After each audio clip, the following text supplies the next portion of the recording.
Say hey everyone, welcome into another edition of Say Hey Plays. Apologies for the tardiness. I just got back from Houston, where the Red Sox got their big win yesterday, and seemingly are shitting themselves or shitting their down their legs today. But we'll talk about all that here shortly. Thank you as always to everyone watching, and joining me today is as he does every Tuesday is my guy Bobano. Bobano, first of all, how's your MLB trade deadline going?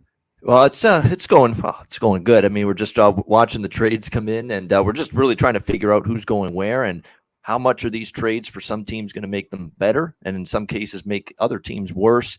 There's certainly been a busy day. The Phillies have been busy the last couple hours. The Twins have been busy the last couple hours. I've seen some other teams like the Jays try to bulk up the bullpen a little bit with some minor deals. So we've had minor deals, mid-tier deals in terms of big. And then, of course, we had the big one of the day, of course, the Washington Nationals and the San Diego Padres with, of course, Juan Soto and Josh Bell. Deplorable. I could, what, Bobano, just interrupt you real quick. I could not believe that trade. I just simply could not. I said it immediately. I think that's one of the worst trades in the last, I don't know, my lifetime, really. I said it. They got Babe Ruth immediately. Like, that was just hideous deal for the Nationals, and I feel bad for all Nationals fans. Well, not to mention, you know what? To be quite honest with you, I like the Mackenzie Gore going the other way to Washington. He's going to be good, I think, long term. I think some of the prospects, if you buy into what some of these people that rank the prospects in each team's system say, they got a lot of good ones from San Diego, but again, unproven. I think Gore's good, but Hosmer was supposed to be part of that trade, and this is where you got to come down hard and with the hammer on Mike Rizzo, the GM of the Washington Nationals, to say, what the fuck are you doing? Getting Hosmer in the deal, thinking you're getting him, thinking obviously that's part of the deal, and he wants no part of Washington. He absolutely did not want to go to the Nationals. He said, I'm not accepting the trade. I will not go to Washington, period, end of story. So that ends up, circumventing the trade, at least for a period of time. Padres have to find another dance partner for Hosmer because they can't keep him. And sure enough, your Boston Red Sox step up, who very weird. You don't know whether they're buying or selling today. And I don't know either. No one knows. I fucking said my emotional goodbyes yesterday to JD Martinez. Nathan Eovaldi had me crying in the stands as he's fucking dealing against the Astros. And I'm thinking, all right, well, that's the last time I'll see those two guys in Red Sox uniforms. And now, who the fuck knows? Who knows? We got a catcher that is most famous for fucking jacking off in public. Tommy Pham, who slaps people over fantasy football in real life. And Eric Hosmer, which truthfully, I did like that move just because the Red Sox have had just incompetence at first base defensively, just downright, it's crazy how bad it was. I can't even describe how bad Franchi Cordero was at first base. And he has carried at the Padres lineup at times this year as well. Yeah, and I'll gladly take Hosmer. And especially because they're picking up some of it or most of his money. The 3 years on that deal is kind of shocking. And the Red Sox have a first base prospect coming up, so he won't be on the Red Sox very long, I assume. But you're 100% right. They do not know if they're buying, selling, and all the quotes are coming out of there just bad. And okay, let's say, and they just made another trade, but it was the Red Sox just announcing they got Eric Hosmer. And you guys can hear Helga coughing in the background too. So there you go. She's dying back here. She's sick of the Red Sox trades too. But just a weird day. Look, Ian, real quick before we cap all these games real quick, I want to just kind of go through Jeff Passan's Twitter feed and just shout out some trades. Maybe it gets your instant reactions on them. We'll just go back and forth here. First of all, this is the latest one on his Twitter timeline. Brandon Drury from the Reds going to the Padres, just adding on the Padres. And I said initially that I still don't think they're contenders. I still don't think they're in the top 2, top 3 for the NL. But man, they are fucking trying, huh? They're pushing. And he's been a good outfielder this whole year. He had 20 home runs already, first time in his career. Their offense is starved. And I'm excited to see what he does and what their whole team does, really. Well, what the fuck is A.J. Preller supposed to do? I mean, he's going to be damned if he does. He's going to be damned if he doesn't here. Because people are going to say, well, if you stand pat, your team's not good enough, right now, especially in the NL West when you've got the Dodgers to deal with and among other teams in the NL. But now that he's going all in and he's given up, prospects and long-term players that could be valuable and could be good at the major league level, to really enhance this team. Now people are saying, well, wait a minute now. You're going overboard now, doing too much. So the guy can't win. I don't hate the willingness to wheel and deal like this for San Diego. They've been in the Dodgers' shadow for years. All right. And the Dodgers, certainly going into this trade deadline, were still a much better team in all phases, in my opinion, on paper than the Padres, at least a little bit better. What the Padres have done now is they've at least put themselves in a spot where the lineup can be every bit as good now as the Dodgers. I think they've really closed the gap on the Dodgers in terms of that 100% lineup. There is no question about that. When you now can go every single day out there and trot out the lineup that the Padres are going to have down the stretch, you're doing a lot of things right. When you've got now Josh Bell and you've got Juan Soto now and you've got Brandon Drury, who I think has been an underrated hitter this year. He's had one of his better seasons. And, of course, he's been with a bunch of other teams before, Yankees for a bit, Arizona, Toronto for a bit. I mean, and he's had a really good season this year with the Reds. So him with the Padres now, excellent job there. I mean, you've already got the Crone zone. You've got Machado already. Wait till Fernando Tatis comes back. And he's swinging a bat too, so he'll be back soon. And it's imminent. Exactly right. It's imminent for his return. So, yeah, absolutely the lineup's great. Here's where the issues still are. Depth in the starting rotation still 100%. Bothers me. Darvish is struggling a little bit in the one game that's going on right now against Colorado. And I've still got to see it in the postseason from him. Sean Manaea, he's all right. Blake Snell, I up and down. I know he's been a little bit better lately, a lot better. We'll see. Can he keep that going is a big question. Clevenger can be solid, but he's had some bumps in the road. I like Musgrove, but there's something that still to me that where you got Joe Musgrove being the ace of your rotation, you've still got some questions. Yeah, I think they're just down. Even though he's had a great year. They will always have the worst pitcher in like those Dodgers, Mets, Braves series. They'll always have the worst. Jake DeGrom up and out back for the Mets. Yeah, exactly. And by the way, that is the only line I have checked today. Whew. Minus 345, whatever it was. Oh my! It does fall into that price range where a lot of these north of minus 300 favorites have been losing. Not a lot of them, but many of them have. So that concerns me because one of the few positions I've taken on the card tonight is the Mets in various forms. Yeah, that was a shocking line. I mean, it obviously makes sense. It makes sense, especially when Dave Martinez is saying, like, he's like, all right, what are you going to say to the boys? And he's like, well, you got to get a team out there first. So I find that to be hilarious. Let's shout out to Minnesota Twins real quick because the latest trade that just happened just now, Minnesota Twins getting Michael Fulmer along with Jorge Lopez, and they got Tyler Mahle. Hey, I like this Twins, yes. deadline. And that Tigers bullpen's the best part of that Tiger team, to be quite honest with you, this year. Yeah, just power arms out of that bullpen, and they just got a good one. Take them, yeah. They're killing the division, going to get easy wins there. I like what they're doing. I think, I can't say they're solidified themselves as going to win this division, but I haven't seen any White Sox moves. I have not seen anything from the Guardians, and nor do we expect anything from the Guardians ever. So it's just, maybe it's just them, the only ones doing something, but easily I think they're vaulting themselves into that AL Central lead, if not favorites, I truly think so. I think Rick Hahn, the GM of the White Sox, is taking a cue from his manager, sleeping on the job. Right now, I think that's. Yeah, I saw that. I saw that video. He was just snoozing. I couldn't resist. Yeah, that was hilarious. By the way, 15 minutes left in this deadline, or less than 15 minutes left to the deadline. So obviously things are happening. This is going to be very interesting. Like Wilson Contreras has not been traded, and he's the best catcher on the market, and we all thought he was gone. So a lot of things happening. Philadelphia Phillies get David Robertson from the Cubs, another good move for them, along with getting Brandon Marsh, center fielder. I thought they were going to get a little Jackie Bradley Jr. action, but that's interesting. And by the way, I didn't even look at this part of the Padres deal with the Nationals. Luke Voigt's going to Washington. I had no idea. Wow. So there we go. There's another one. I see these are all the hot and heavy deals, and I'll mention this because this would be a disaster scenario for me. If Pablo Lopez goes to the Yankees, oh, man, that'd be not good for me mentally. And Syndergaard close to the Phillies By the way, Syndergaard's probably going to get traded to the Phillies. The Blue Jays were after him as well. Let's talk about your Blue Jays really quick here. They trade Jordan. I can never say his last name. It sounds like Rosh Hashanah to me. But he gets traded, and he was a star prospect at one point, kind of fell off. Obviously blocked by Bo Bichette too, so that doesn't help.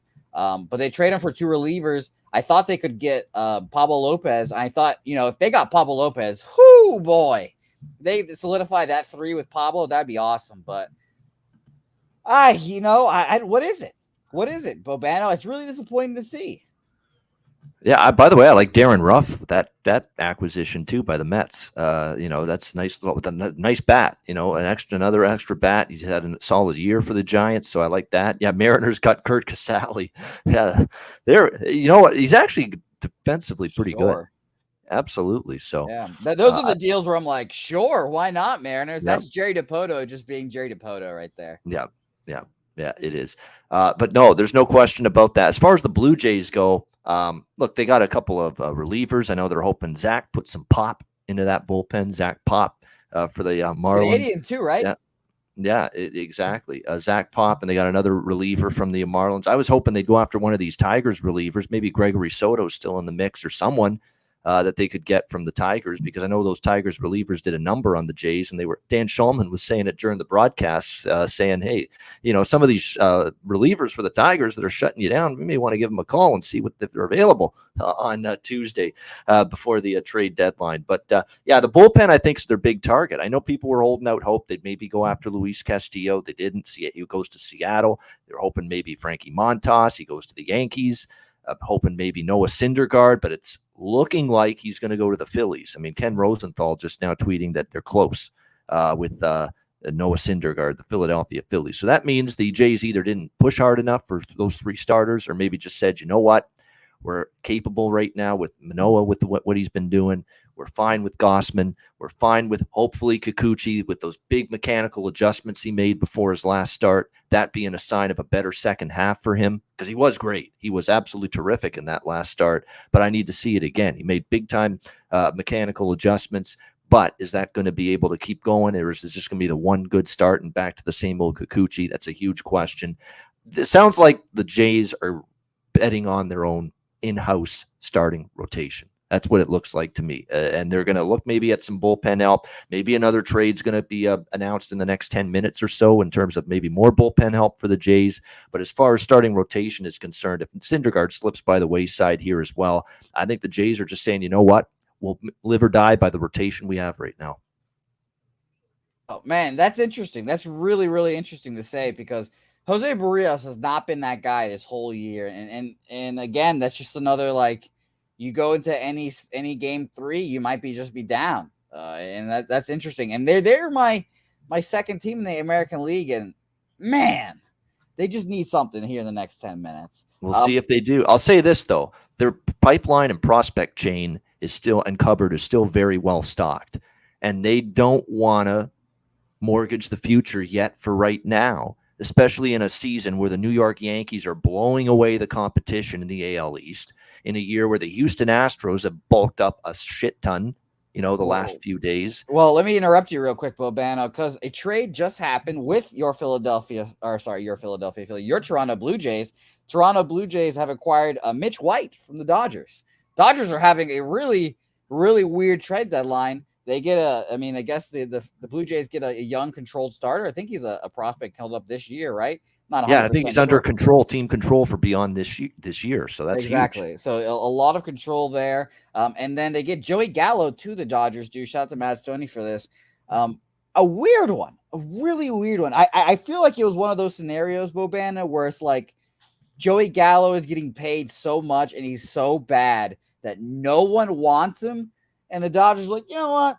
Fuck it. We don't care. A bat off the bench, especially in the National League, when you got to make more pinch hitting decisions than in the American League. Well, not as much anymore with the pitch, obviously DH both leagues, but still, you got an extra bat you can bring off the bench in a pinch hitting role. I mean, I don't even know if he cracks the starting lineup on a regular basis. I don't see how he does with this Dodgers team, but just as an extra bat on the cheap off the bench, some guy with some power. you just got to hope that maybe you get a little more out of him than obviously the Yankees did, which was just a complete and utter disappointment what they got from him after Cashman brought him in last year. I think a lot less pressure on him will help as well. Getting out of New York will be very helpful, I think. Officially, the Noah Syndergaard to the Angels. And I'll say this, shout out to my guy. I need to get your Twitter name so I can fucking respond, or not respond, but like shout you out properly. Mark D at Markdown Sports. Shout out to him because he texted me, DM'd me earlier, and he said, take the A's first 5 money line. So Noah's going to get traded for sure. Take him and obviously hit the button where he's pitchers don't matter, action no matter whatever it is. I forgot what the term is now. I think it's like an action bet or something like that. But bet it, and then when he gets called out, it'll probably go up. I got an even money. He gets traded right now, so shout out to him. Phillies Syndergaard. Oh, that's going to be fun. Syndergaard against his old mates, too. And wow. Phillies play each other down the stretch. Yeah. Another trade just happening right now. Another live one here. This is in the Mitch White vein. Cardinals are acquiring Jordan Montgomery from the Yankees. Wow. That's a weird one, I'll admit, because Jordan Montgomery has easily been the worst pitcher in that rotation, realistically, beside Garrett Cole. But it's just that's a weird one for sure. So the Cardinals are always just in there, just always moving around these weird deals. That feels like J.A. Happ from last year. Yeah. That is a weird one for sure. So I'm going to keep scrolling down this list because we've got 5 minutes left until this trade deadline. 5 minutes left. And let me tell you, it has been a very, very fun one, to say the least. Bobano, while I'm scrolling through here, do you have a favorite trade so far besides the Juan Soto trade, which I assume is your favorite? I honestly like Ruff to the Mets. It's under the radar, but I like the one thing about the Mets is their lineup at times it's streaky. Lindor is streaky. McNeil is streaky. Even Pete Alonso's streaky in that lineup. You get a chance to add another bat, especially Ruff's had a decent season. You can slide him down, in the bottom, 3 or 4 in that lineup. It just lengthens the lineup a bit for Buck Showalter with that Mets team. So I like that move. I think, especially considering the season he's had.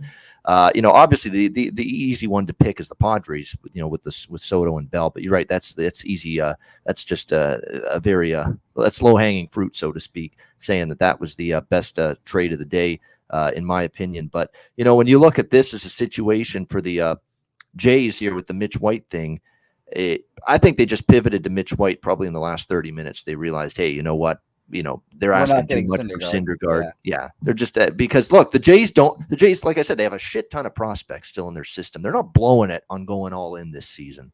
They're not. Especially, again, with the Yankees just roaring away with the AL East and a lot of other tough teams to overcome. They're going to live or die with what they've got now. And then I think next year might be the all-in year for the Jays. Well, I'll tell you real quick here. The Yankees, Jordan Montgomery here just got a lot more interesting. The Yankees are getting Harrison Bader out of the deal. So it's a 1-for-1. Harrison Bader. There he is. As I always say, A-baby, when I'm saying Harrison Bader. Yeah. And then I need to check his numbers because he's in a walking boot right now. That was as of the 29th of last. Yes. So he's on a 10-day IL with a foot injury. But Harrison Bader was always in my head. He was always called the White Jackie Bradley Jr. He has over a 1.5 WAR. That's a good deal for the Yankees. That really annoys me. That is a really good deal. Getting a shit pitcher getting a good outfielder for a shit pitcher like that. Yep. Thank God. Mark Feinstein just tweeted this out. Pablo Lopez will remain with the Marlins after the trade deadline.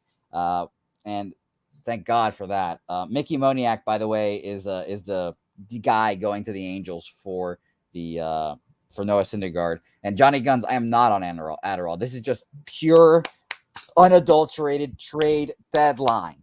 Yeah. So this has been, wow, what a deadline this has been. Hey, what, the Phillies starting rotation, it's worth talking about a little bit because, you got Zach Wheeler in the sky.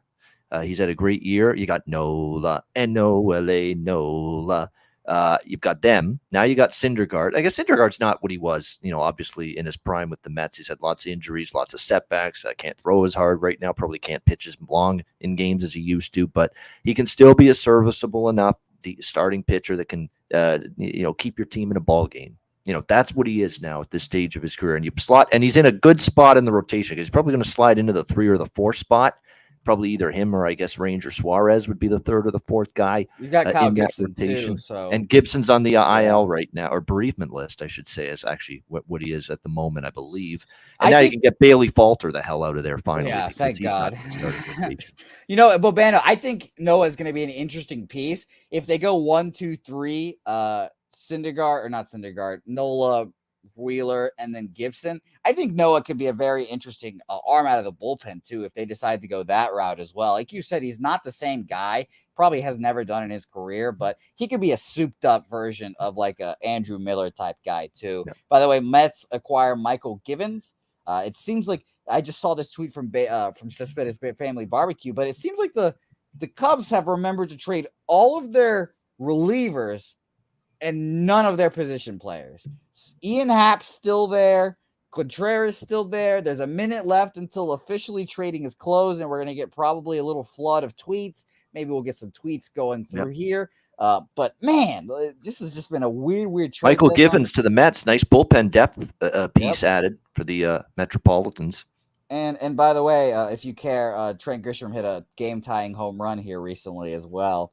There is a baseball game actually being played right now, which is insane to me, but it is what it is. That is fucking crazy. And the Red Sox are, I guess, just MIA. Just MIA. I don't understand. What did the White Sox do? I know they lost to Kansas City last night, but you just can't all of a sudden say, you know what, we lost to Kansas City last night, we're out. You're only a couple games back in both the wild card and the division.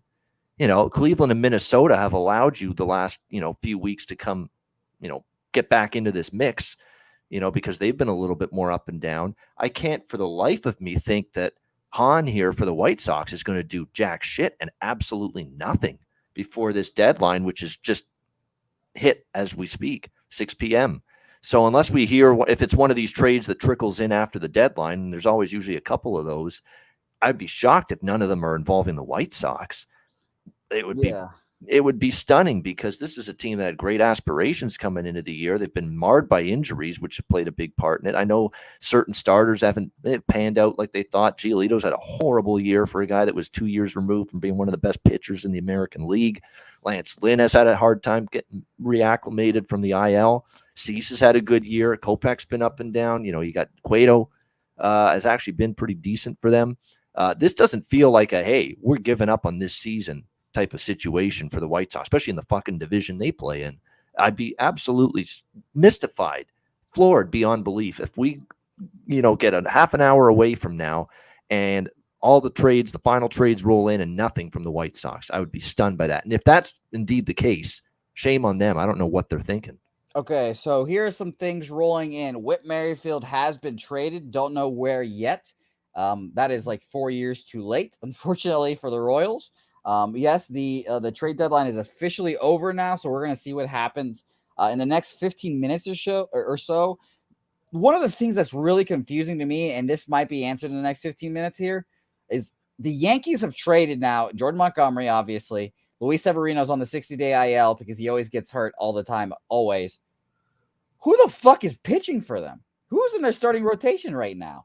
They were in for Pablo, obviously, and then they didn't get him. So we'll see what happens. But I don't know. I don't know what's going to happen. I don't know what's going to happen here.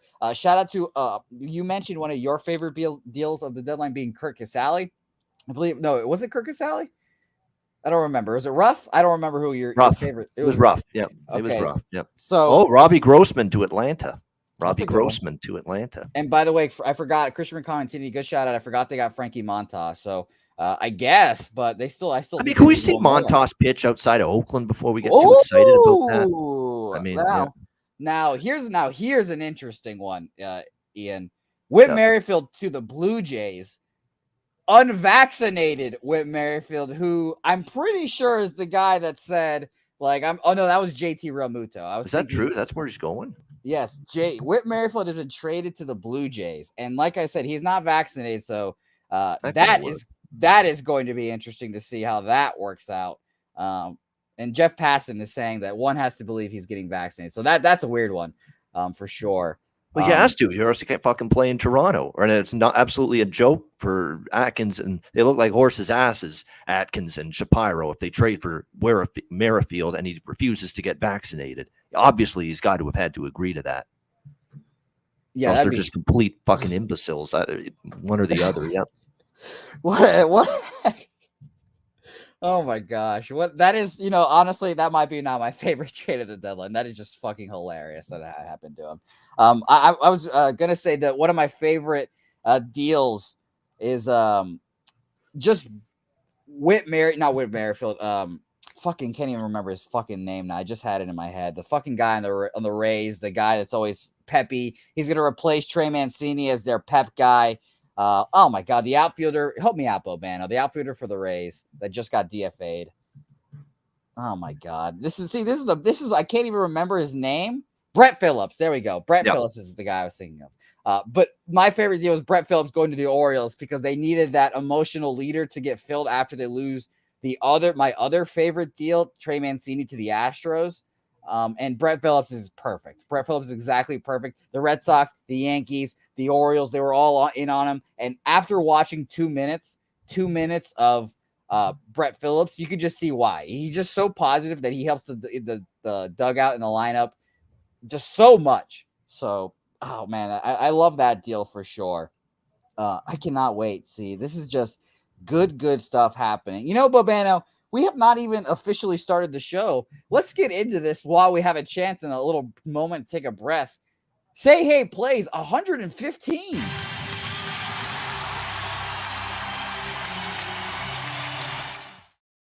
Say Hey plays 115 officially underway. The trade deadline special. It's been underway for half an hour, but it's still underway. We're officially underway. The Rangers are not trading Matt Moore. Apparently, that's what Ken Rosenthal just tweeted. So thank you for that, Ken Rosenthal. I was my breath was being held to figure out the severity and the trade deadline for them. The Cubs are also not trading Contreras and Happ. Wow, what are they doing?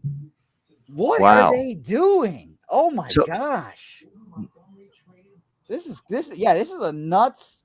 Like, I don't understand what the Cubs are doing. And the Red Sox are not, they have not traded. Wow. So the Red Sox have not traded anyone. So that's crazy. It seems like the Red Sox have not traded JD Martinez or Nathan Eovaldi, who are free agents at the end of this year. And I definitely think they should leave. Wow, man. It must be. I'm going to give it another 10 minutes. Yeah, we'll see. We'll give it another 10 minutes and we'll see. But to lose them for nothing, I mean, I know, look, JD has clearly had a massive decline of a season. There's no 100%. Question about that. And Eovaldi's had a very disappointing season, although pitched nice last night for you in attendance there in Houston last night. But still, to lose those two guys for zip that's not what you want. That's bad GM work there. You could get something for them. Yeah, it's really bad. Oh man. So I think, Bobana, we're gonna officially talk about the games for today. By the way, Seattle got Jake Lamb for cash considerations from the Dodgers. So I saw that. Someone mentioned that. And I just reaffirmed that. But man, what an interesting day right now. So let's talk about these games real quick, Bobana. And I told you before the show, I have not looked at one game today. I don't know who's pitching. The only line I knew was minus 345 from Jacob deGrom. So Bobano, we're gonna trust you today. I'll give you guys my plays. I see them on the card. I obviously gave you guys Oakland first five. Bobano only has 3 plays today, and I think it's it might be just a general smart rule of thumb. Maybe on trade deadline day we pump the brakes, we relax. Maybe we just enjoy all the trades and see what happens. So it'll be interesting to see for sure here. So let's start off first game on our card here, Bobano. Cincinnati Reds, Miami Marlins. We've got this game starting in about 30-ish minutes. Minus 145 for Braxton Garrett versus Graham Ashcraft. 7's the total, probably leading towards the over, but ultimately a pass game to say the least. By the way, he got traded. Whit Merrifield got traded for Max Castillo, who we all remember from his start that pitched well in that one time, and Samad Taylor. So 2 players right there for him. But do you have any plays on this first game here, Bobano? I only have, like I said, 3 or 4 bets on the entire MLB card, which is almost a miracle for me. That's all I have in terms of betting action tonight. But this is the perfect night to just take a step back, take a night off, really go light, and let's wait for everybody to settle in with their new teams tomorrow and beyond. Tomorrow will be the usual, much bigger slate for me. That being said, I do have a lean in this game. It's towards Cincy, at the plus price. I can't lay a $1.40 with a Miami offense I don't trust. Simple as that. I mean, it's just not a team that's hit the ball very well for probably a month now. You look at the last 4 games, they've lost 4 in a row, 3 of those against the Mets. I get it. Great Mets team. But even last night against Hunter Green and the Reds, just 1 run. They've scored just 8 runs in their last 4 games combined. Meanwhile, you got Cincinnati that took 2 or 3 from Baltimore on the weekend. Won the opener last night. Nice performance from Hunter Green, 3-1 in that victory against the Marlins. I just think for a team that can't hit a lick right now, laying a $1.50 is nuts here. And Ashcraft is what he is. He's a guy that's going to give up the home run ball. We've seen evidence of that.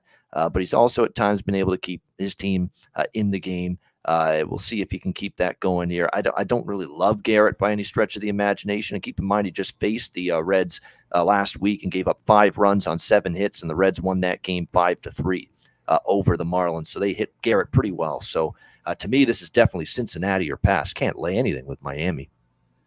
Yep. No, I agree with you. I'd agree with you for sure. By the way, I'm just like, I'm starting to catch up on some of the deals, like the Red Sox deal for Eric Hosmer. I had no idea that Jay Groom was in it. That was one of their better pitching prospects. And I'm looking at the official return for the Red Sox. They got Hosmer, an infield prospect, an outfield prospect, and cash considerations. And that cash considerations is $44 million because they're paying this whole contract for this year, which is hilarious to see. So wow. This is very interesting, to say the least. Of course. They traded some guys, the Reds. Exactly. And that's why the money's come in on Miami. It actually has gone up the price toward Miami because of the trades for the Reds. But you know what? I still might take the Reds lineup over the Marlins lineup right now. That's how bad it's been with Miami lately. So, no, I think if anything, you're going to get a better price now with Cincinnati. Wow. Rafael Iglesias goes from the Angels to the Braves. That's a nice one. Let me tell you why that's a nice one, because I have a Braves fan friend who fucking hates Kenley Jansen. Cannot stand Kenley Jansen. And Rafael Iglesias is a good reliever, a good closer. Wow, man. Man, Alex Anthopoulos. He fucking knows what he's doing. And I really wish I had a general manager like that. They got him for Jesse Chavez, Tucker Davidson, and that's it. That seems so cheap for... Let's give an applause to Jose, to the good GMs across Major League Baseball that did not trade for Martin Perez here at this trade deadline. Way to go. Yes. I don't buy this great renaissance all of a sudden. Now he can be a bet against pitcher for the second half of the year and just die a slow, painful death in the Texas heat here in the last couple months, because that's what I aim to do. Yeah, let me tell you, I would not have traded for him either. I wouldn't have traded for Jose Quintana too, who got traded to the Yankees, right? Yes. So there you go. There's another arm. He's gonna suck for them. So I can't wait. So you're telling me they pulled out Jordan Montgomery and put in Jose Quintana? I don't know, man. I don't know about that one. By the way, I keep seeing the Jose or the Wilson Contreras Ian Happ hug all over Twitter right now, and it makes it so much more funnier. Jock and Rodon are staying in San Francisco, so that's another interesting one, to say the least. Quintana's St. Louis, yeah. Quintana's. Did you say Yankees? Oh no, I said Yankees. St. Louis. St. Louis. Okay, yeah. Beautiful. Sorry, I was getting confused there. See, this is where the trade deadline gets Montgomery just went from the Yankees to St. Louis. Yeah. So they're just adding lefties? Weird. The Cardinals are always such a weird team for me. Last year was J. Happ. This year it's those two That lineup guys. Is good, though. That lineup is very good now with Gorman there, with this Brendan Donovan kid's a pretty good player. Dylan Carlson's at a night. It's not just Arenado and Goldie anymore. They've got there's length in that lineup. Their bullpen with Gallegos and all those guys have been pretty good at the back end for the most part. The rotation's the big question mark. As Adam Wainwright's had another great year. It's amazing what he's doing at the age of 40. There's some good pieces there, but what are you going to get from Quintana and Montgomery? I think they've got enough to track down Milwaukee in the NL Central. I definitely think they're going to put some serious pressure on the Brewers here now the rest of the way. And by the way, the deal that's getting the most like reaction from other teams is Rafael going to the Braves. Like all of the NL East teams, the Mets are not happy about it. The Phillies aren't happy about it. So that should tell you a lot right there. That should tell you a lot about that deal, man. Oh man, I love this shit. This is the stuff that it gets me to wake up every morning, Bobano. Let me tell you that. This is the kind of stuff that gets it going. Brewers, Pirates, real quick. We'll talk about that game. Obviously, we've got Corbin Burns versus Bryce Wilson minus 270. No thanks. I don't want to bet on the Pirates. And Corbin Burns fucking owns the Pirates. Every time I've seen him pitch against the Pirates this year, it seems like domination. So a pass. Maybe if you're feeling ballsy, take a Milwaukee Brewers -2 or something like that. Yeah, I mean, definitely Milwaukee run line, Milwaukee team total over. I mean, Bryce Wilson's horrible, absolutely awful. I mean, there's nothing else to say but that. I'll leave it at that. There's nothing more to say. Burns should shut down this lineup. This Pittsburgh lineup just does not hit excellent pitching. We know look, actually, I will say Corbin Burns struggled because I remember having the game on in front of me last week. It was an afternoon game against, I believe it was Minnesota. He struggled a little bit in that game, Corbin Burns. He got hit around a little bit, but this ain't Minnesota now. This is Pittsburgh. I think he's going to settle down, pitch a lot better. So, yeah, Brewers run line, Brewers team total over. Not betting it, but if I would, that's what I'd look at.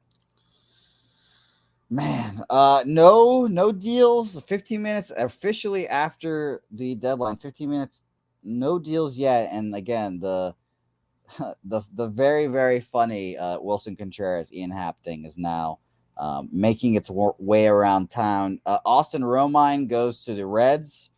Who cares?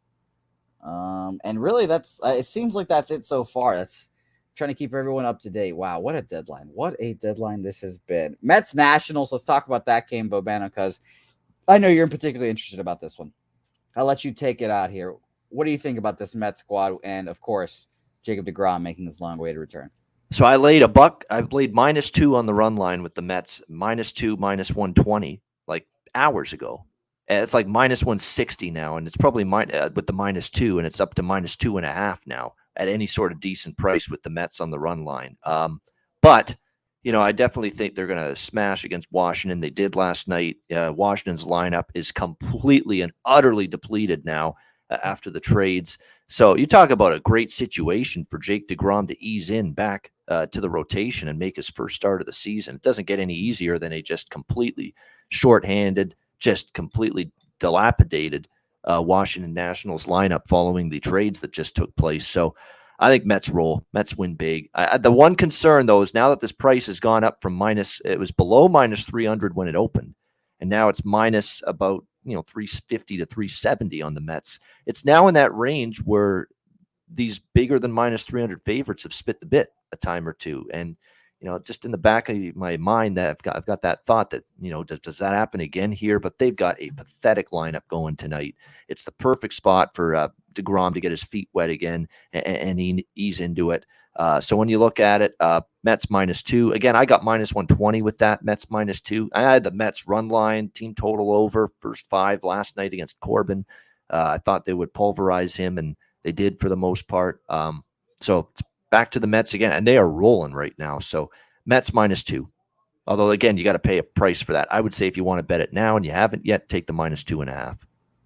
What a game! Honestly, if it was literally anyone on the mound, I'd be on the Nationals here. But I respect Jacob deGrom a whole lot, and I respect him enough not to bet against him in his first start back. I would say Nationals are past here, truthfully, first 5 full game, but I will not be betting it, so I cannot give it officially here.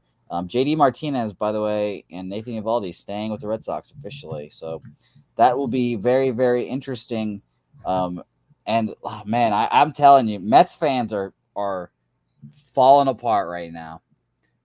And Red Sox fans are right there with them, and Yankees fans are also right there with them. They're all these teams are kind of like, what do? We were supposed to trade, and we didn't. we were supposed to get more guys, and we didn't. So I don't know. It's going to be interesting here. We've got the Yankees-Mariners game next up, and who knows what the Yankees do today. It's minus 165 for Taillon versus Gilbert, plus 139 with Gilbert. It's pretty shocking. My first instinct there would be a first five under here. You can get a 4.5 at minus 110. That's pretty good. But I ultimately not going to do. I have not done that much research, as you guys know, so I can't say officially if I'm going to move on it. But first five under is obviously the first lean. Taillon is scary. Logan Gilbert can have his moments, but 4.5 is a lot. This could be a low-scoring start because Taillon's been great last three starts. Gilbert's been very solid as well. 2.65 ERA, better numbers on the road. 2.47 ERA. How about pretty good overall record for the Gilbert? 14-7 for Seattle in his 21 starts, 9-3 in his 12 road starts. However, Yankees have been winning with Taillon as well. 16-4 overall, 9-2 at home. Pretty damn good numbers. So you're betting against a pitcher that's A, in good form right now, and B, Taillon's been lights out and good at home. Yankees have won with Taillon at home, but at the same time, Mariners have been winning with Gilbert on the mound, and they've been winning with Gilbert on the mound on the road. So something's got to give here. I'm with you. I'd lean Seattle just because they're getting the price. In a game like this where I think I would rather bet on both pitchers than bet against, I'd just rather have the plus 150. Or so in my pocket, which seems like a nice price for the Mariners and off a loss too last night. So I would lean Seattle here a little bit. I'm always interested when Seattle's getting this kind of price, especially with Gilbert. No, I agree with you. I think for sure it's Seattle Mariners or pass. Sorry, I'm trying to figure out all these deals, trying to see who is going and who's leaving. There's not been anything yet. By the way, the White Sox, nothing. They didn't do anything. Didn't do shit. Wow. So it's just shocking there. And the Marlins too, by the way. Marlins fans are really disappointed they didn't sell. I am shocked at all this stuff, and I can't wait to just pour over it in the next coming hours. Guardians, Diamondbacks. Marlins look like they're going to be bad next year. They're going to be bad 5 years from now. They're going to be bad 10 years from now. They're going to be bad 30 years from now. And I was rooting for Kim. That feel. I was rooting for Kim, their GM, and she just I don't know what it is. It seems like maybe she's overvaluing their arms more. I don't know, but it's just so fucking tough. You got to sell those players, man. I thought they were going to compete this year a little bit, but still nothing doing there. Guardians, Diamondbacks, next one up. By the way, the Guardians did make a move. They acquired a pitcher. I believe his name was Ian Hamilton. For Sandy Leon, the only future active Hall of Famer, So shout out to Sandy Leon and him. He is horrible, but Red Sox fans like to call him a Hall of Famer, so that's what I do. Tristan McKenzie, Zach Gallen, a great pitching matchup that I will for sure be watching tonight. Tristan McKenzie is that guy right now. He's been phenomenal. 7.5 total. That's interesting. And a first five under 4 right now, minus 110. So another first five under look for me, honestly, that I'm leaning towards. Yeah, I would lean that way as well here with this one. I like both pitchers and both the way they're pitching right now as well. So nothing on the side. I mean, Cleveland, I liked Cleveland last night, although it was a sweat. I laid about $1.45 full game or so with Quantrill last night in that game over Davies, and they blew a lead, but they came back and they won in extra innings. Cleveland, I think, wins this game, but I like Gallen enough. I don't want to lay the price. McKenzie's been very good. McKenzie's obviously been very good lately. So that first five under seems like the best look. First five under there. Wow, man. I just simply cannot believe that the Red Sox have not done anything. The Yankees were pretty silent. Montas was a good move, but it just seems like there's so many teams that just stand pat and did nothing. Jake Burns asking, so who will pitch for the Angels tonight? I heard talk of Jensen Junk in the chat earlier, so maybe the Junk man back in our lives here, but we'll see what happens there. Blue Jays Rays in an extremely interesting matchup here. Toronto at Tampa Bay. Gausman versus Drew Rasmussen. Drew pitching better at home. A guy that I've really enjoyed. Gausman obviously could be a top 3 to 5 AL Cy Young guy. 3.5 here, which makes a whole lot of sense for this first five under. I don't know why I'm looking at these first five totals so much, but those first two did catch my eye. I will admit it. Another pass game for me, but I would not hate if you took a shot with if you flip the run line here, you take a Tampa Bay minus a half in the first five instead of plus a half. You can get minus a half for the Tampa Bay Rays, or sorry, the Tampa Bay Rays. They don't even have it. Where is it? They don't even have it listed. Wow. You can take, I guess, a minus one if you're feeling froggy at plus 220. But I do think that the Rays keep this close and it'll be an interesting first five to say the least. Yeah, this is an interesting one here. Look, a bit of a rough start for Gossman, at least by his standards last time out. But what I like about him this year with the Jays is he's been a good bounce back starter. He's been pretty good off of a weaker start. So we'll see if that keeps on going for him tonight against the Rays. And the Rays still, when you look at them offensively, not a lot to like right now during this bad run, 2-7. In their last 9 games, they're just not hitting consistently. They've been held to 3 runs or less in all of the losses. So it's basically if they score 4 runs, they're going to have a good chance to win. But are they going to tonight against Gossman? That's going to end up being the question here. I lean Jays, but they do have some injuries, and the chat's already pointed some of them out, including Springer, who it just seems like continues to be nagged by these constant injuries, which is unfortunate for them. Rasmussen, when you look at it, solid numbers overall. Jay's just feeling it right now. They're doing enough, and don't look now. Their bullpen's been really, really good lately. 1.4. They've actually got better numbers with their bullpen. That's the Jays bullpen has better numbers than the Rays bullpen in the last 10 games. 1.47 team bullpen ERA. And you know what it is? It's because the starters are doing a little bit better. The offense has started to hit again, and they got they finally ironed out since John Schneider took over. They're not back and forth, with musical chairs with who's going to pitch the 6th, the 7th, the 8th, and the 9th. John Schneider has clearly established roles with Timmy Meza, the lefty, with Adam Simber, the sidewinder, who's been excellent, and of course Romano closing. Like he's got clearly defined roles for all his back-end relievers. Montoyo never did. So I think that's made this a better bullpen. So I lean Toronto a little bit. Yeah, no, I'd have to agree, I guess. Past game, I find the tomorrow is when all these games will get really interesting, I guess, to say the least. But it will be a fun matchup here. And I think, by the way, Bobano, after being at that Red Sox game yesterday and seeing Christian Vasquez get traded right in front of my eyes and then walking onto the other side of the field, I find all this stuff very, very fascinating. Like there's a picture just now of Kim Ang talking to Pablo Lopez in the dugout. That I wonder what they were talking about, what they had to say. JD Martinez came out and said that he talked to Chaim Bloom in a couple of days. He didn't know what his fate was. And then Alex Cora told him just now. Ian Happ just tweeted out the I'm not fucking leaving gif basically from Wolf of Wall Street. So that was an extremely funny move by him there. But it seems like the trade deadline has settled down and we don't have any more action. But wow, it's just what a weird deadline here. What a weird deadline. You know what the Jays trade deadline is like? It's like the car where, you could go to replace the motor and get the hydraulics and get the big sound system. You could have done all of that, but instead you just gave rotated the tires a little bit, gave it a little tune up, little oil change.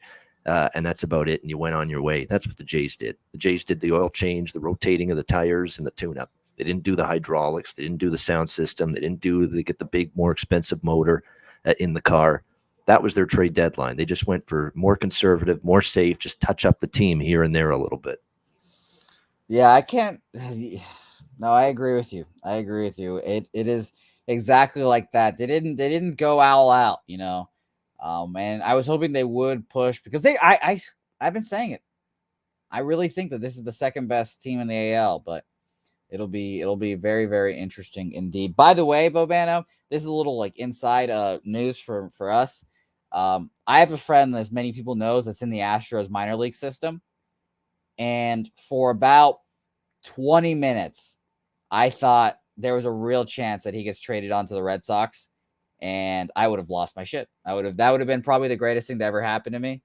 Even though it's my friend and he would literally have to pick up all his shit and move to fucking Portland or whatever it would be. But I really thought there would be a chance there.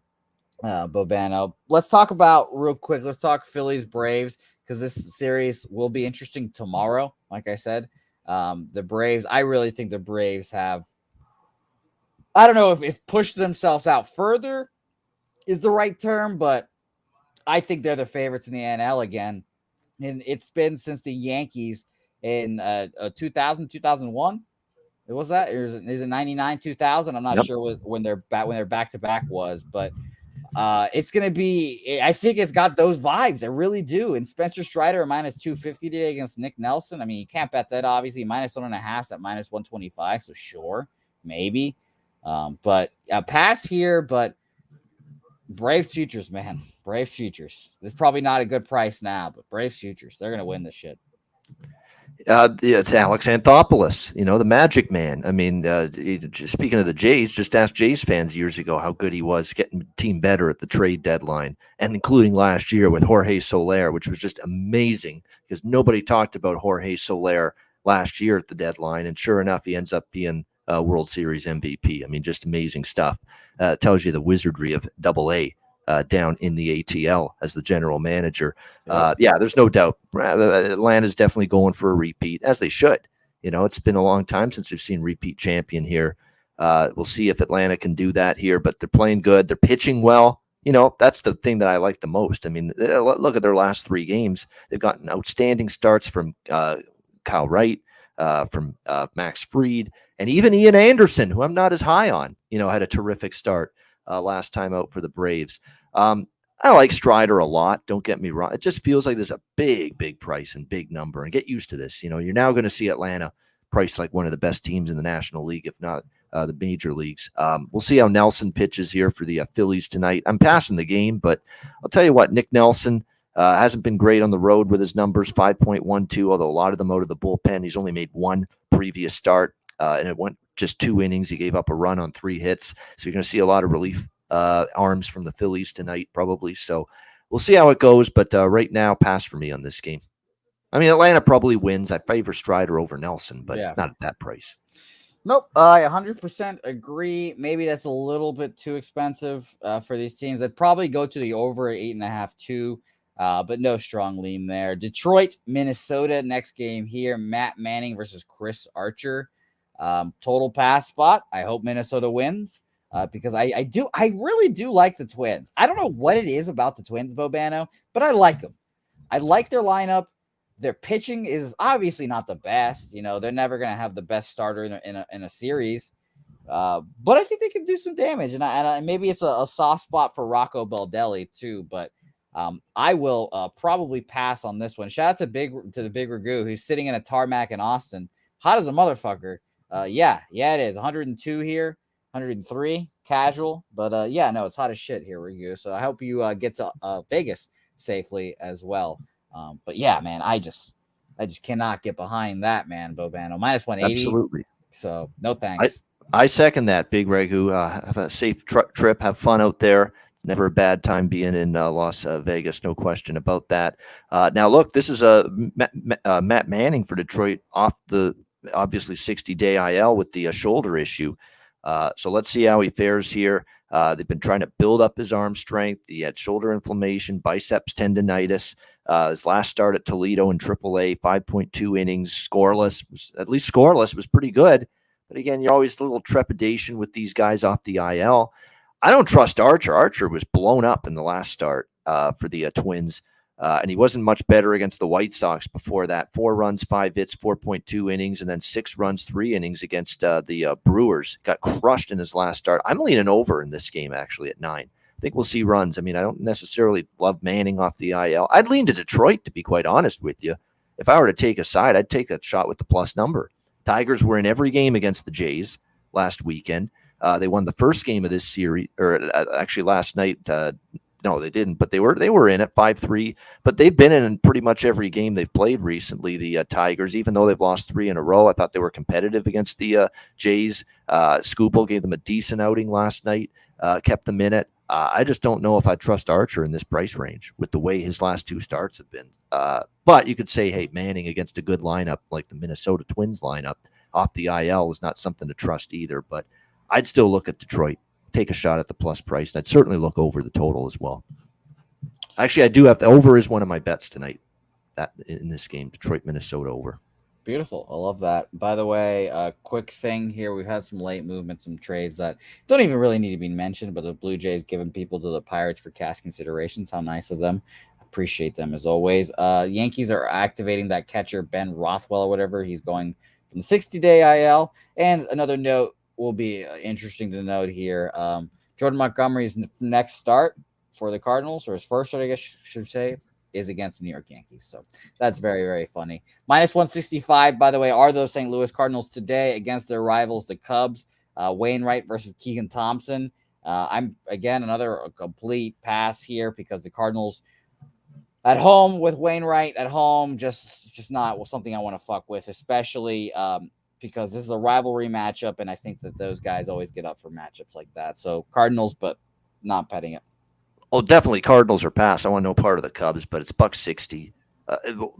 Wainwright at home is either bet on or pass for me. I rarely ever go against Wainwright here at Busch Stadium. So, yeah, I mean, I wouldn't talk anyone out of first 5 minus a half, but I've already committed to very low volume tonight. No need to push, no need to force, but we'll lean Cardinals first 5 minus a half. I agree. I agree with you there. Let's move on. See where this is speed capping of a very shitty card, but a very interesting card. Orioles, Rangers, plus 103, minus 123 for the Rangers here. And Ragu mentioned it earlier. I think it's about time to start betting against the Orioles, especially overs with the Orioles. Bullpen is not the same anymore. I think it'll take like maybe a week or so to adjust without Trey Mancini. And I don't know what they're going to do here. I don't want to bet on Spencer Howard either. He stinks. So pass game for me as well here. Maybe an over 8.5, but at my book it's a minus 125. So no thanks. Yeah, I actually lean Baltimore here because they're still actually playing pretty hard. Even though it's they're in a weird spot where there is no sense in them buying, even though they got themselves back into the they could peek their head through the curtain, so to speak, of the wild card race. But they were not going to be buyers. There's no way. There's a long-term plan that the Orioles have, and they were still going to be selling, and whatever happens, and they'll probably end up eventually falling out of the wild card race. But for now, they're still, hey, we're at least in the mix still. Keep on playing every day and see how it gets us. And I'm always interested when they're getting a plus number. The one thing I'm concerned about is Lyles. Lyles has not been good on the road, over 6 ERA. Howard's terrible. Howard's an easy bet against pitcher for me. I've been fading him a lot every start, some way, either side or total. I think the total is probably the best way to fade him tonight. It's reasonable 8.5. It's a lower range total. I think both teams can get to 4 here. So the over is a bet for me here, Baltimore, Texas. I agree. I like the over there. I like it. Shout out to Mike M, who's Pimp Slap play today. He's been dominating these on Twitter, by the way. First 5 minus plus a half, for the Cubs. So he believes in the Cubs. And by the way, another note, Jose Suarez pitching for the Angels tonight. Jose Suarez going to get the bump for them. Bobano, let's move on to the next game. Let's talk Red Sox Astros here. Why not? Red Sox Astros, Cutter Crawford versus Christian Javier. Cutter's been fine this year. He's had 2 good starts. I think it was back-to-back here. As you guys can tell, I have not done my research today, and this is just all going off the top of my head. But I just think that the Red Sox just trade deadline and all this stuff. So for example, let's start at the very beginning. When they traded Christian Vasquez, or even before then, they were saying to the front office, like, they don't believe in us. They're not getting us the help, et cetera, et cetera, et cetera. We want to stay together. The front office is doing this, and that. And then immediately after Christian Vasquez gets traded, he kind of says the same thing. He's like, yeah, I don't know where they're going. Xander Bogaerts says the same thing today. He said, after the Christian Vasquez trade, we don't know if the front office believes in us, yada, yada, yada. And now they've added guys like Eric Hosmer, and I'm like, I guess, sure. Is this going to give them the boost they need? I'm not sure. Especially getting a tight win yesterday. Christian Javier is a very good pitcher. I took it last night and I lost, but I would take the over 8 here. I do expect them to hit a little bit. And even if Hosmer is not going to be in the lineup today, I think he'll absolutely help out in many ways. By the way, I forgot to give this shout out earlier, and I apologize for not doing it. But shout out to my man Eldorado Custodian for the $50 dono. Hashtag free big happy, much love, hashtag we be pubbing. Appreciate you, my guy Eldorado Custodian. That's always generous of you as always. We appreciate it, and shout out to you, my guy. Yeah, I'm going to pass on this one. Astros probably bounce back. Javier does have good numbers at home. Crawford's been serviceable, though. Not that he's been great, but he's been serviceable. You know, that mid to high 3 ERA that's the epitome and the definition of serviceable. You know, when you have an ERA in that mid to high 3 range like Crawford has so far for Boston. So, and total, it could go either way for me. So pass for me. I agree. Pass game there as well. I'll be watching. It'll be a fun game for sure. And I almost went to this game. If I was irresponsible, I would have stayed another day and I would have went to that game. But I'm a responsible human being, and we are good with our money here. Royals, White Sox, our next game. Two teams that, I don't know, man. These two teams just kind of seem like they're just dead in the water. It's just blah. Nothing doing here. Brad Keller versus Lucas Giolito, and this is supposed to be Brady Singer, apparently. But minus 175. Singer pitched last night. Well, okay, beautiful. Then, yeah, this is what Bovada said. It says it was. Or no, was it Lynch? It might have been Lynch. I think it was Lynch that pitched last night for the Royals. Yeah. Okay, well, see, it's so you guys can tell I have not been the last 2 days. Obviously, I was at the Red Sox Astros game, so I didn't watch yesterday, and then today I'm off kilter. So, but yeah, it said it was supposed to be Singer. Now it's Keller. I don't think it really makes. Yeah, Lynch pitched for the Royals last night. Daniel Lynch. Yep. Beautiful, but a minus 175 here for Lucas Giolito, I think is a little too expensive. And little. Yeah, 6.28 ERA at home. A little expensive. I was on the Royals first 5 full game. I'm right back to it tonight. Okay, hell yeah. Right back, small bets, because I'm I hate Brad Keller. I don't trust this guy one bit. And it pains me that I'm for the first time in eons betting on him tonight, but I have to at this price. You don't like this physique? You don't want to bet on this physique? No. That's going to be me if I keep drinking beer at the clip I am in about 10 years from now. That's another story. But no, I mean, I'm not a big Keller guy, but he's actually got better numbers the last 3 starts than Giolito. And Giolito's been atrocious here. I keep calling it the Cell. It's not the Cell anymore, but they changed the name for sponsorship. But in Chicago, he struggled all year. So, and the White Sox have to be morally in the clubhouse a little bit distraught, disheveled, a little disappointed. They didn't make any upgrades to the lineup, to the pitching staff at the trade deadline. It just stayed put, status quo. When you see Minnesota improving and all kinds, it's been their own division improving the way they did. So is that a little, emotional, mental hangover kind of thing tonight against the Royals? But bottom line is it's too pricey for the White Sox. Royals first 5 full game split for me. I agree here. Let's talk about game 2 of this doubleheader real quick, and then we'll talk Giants Dodgers to end it out because that's just a good game there. Rockies Padres. Now I'm gonna ask this, and this might be rhetorical. Maybe this is a real life question, but that game is still going on, I believe, game 1. Could you imagine, Bobana, if game 1, whatever, they win 6-5, 7-5, whatever the score is right now, and then game 2, they fly out all the boys.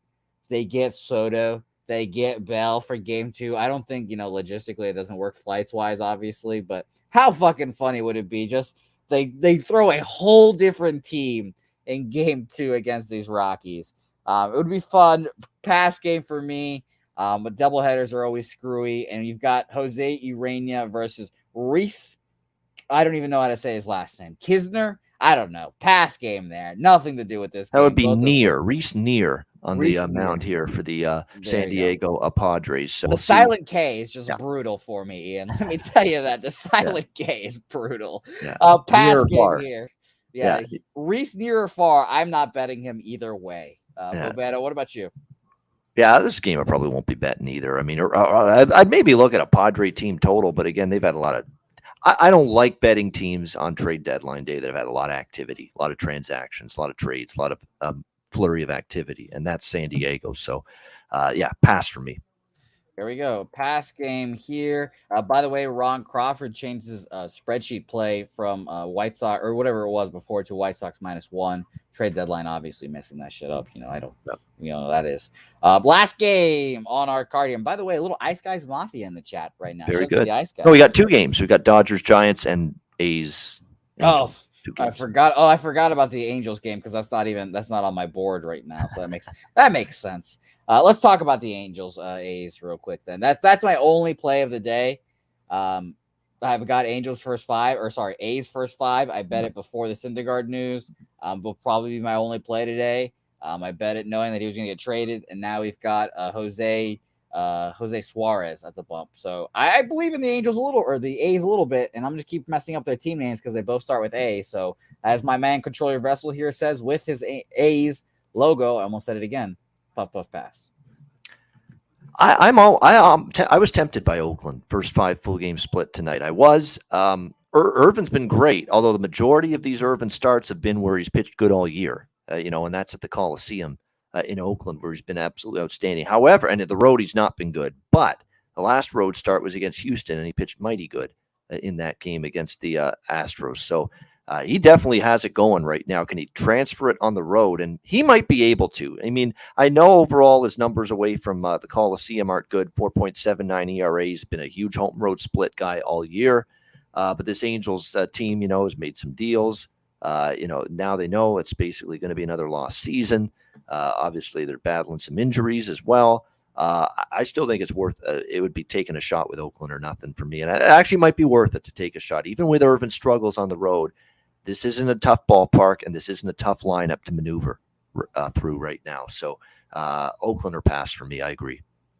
Oakland or pass here. And now let's talk about the Dodgers and Giants. This is a marquee matchup, 2 good teams. And obviously the Giants did not do exactly what we all thought they would do. So still a serviceable team, I guess. Battle of 2 lefties with Wood versus Anderson, Tyler versus Alex. I will say this again because I actually need to remember this myself. Bet against the Dodgers and Giants after this series ends. Shout out to Nutflush Allen. They're always susceptible. Yep. Don't know why. Maybe it's just the energy in the series. I don't know, but I'll pass right now, especially because it's weird that we all thought that the Giants would struggle against lefties this year. They've been hitting them pretty well. But I'm always still hesitant to bet on them against the lefty. So a pass game here. Yeah, they did lefties well. They haven't hit this lefty well. Tyler Anderson's owned the Giants. Combination of his days with the Rockies and, of course, now with the Dodgers. He's dominated them. He's obviously in good form right now. If you look at his last few starts, he's been very good. He's given up 1 run in his last 3 starts combined. The only run, he hasn't given up an earned run, Tyler Anderson, in 19 innings. Against the Cardinals, the Giants, and the Rockies in his last 3 starts. He's been just lights out. So I know they've been hitting lefties. They have not hit this lefty, though.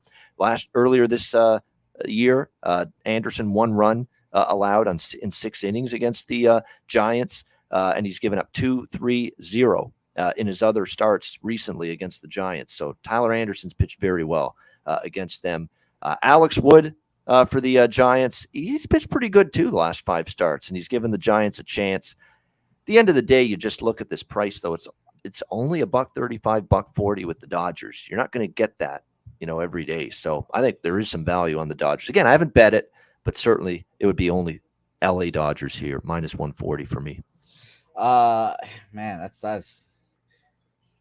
You're probably right, and I said I felt the same way. Or I felt the opposite way actually yesterday. I was like, Logan Webb at home, he pitches better at home. I understand, but he got fucking crushed. I saw that, and I'm glad I didn't make that bet. So I think that the Giants, the Dodgers just kind of own the Giants, and it's just going to be kind of like this for the rest of the year. So that concludes. Wood 0-2 against the Dodgers, by the way, this year in 2 starts. That sounds about right. And that concludes our coverage of this card. Bobano, I'm glad that I could share this trade deadline with you because it has been especially hectic for me. So I appreciate you coming on and carrying the show on your back, Bobano. Oh, it's good. I like it. Rapid fire of the card because we just look. I have literally 3 or 4 bets tops on the. And that's rare card. for you. We all know that. And that's high rare. Volume. Yeah, That's very rare, but it's a good night to just sit back and take it easy.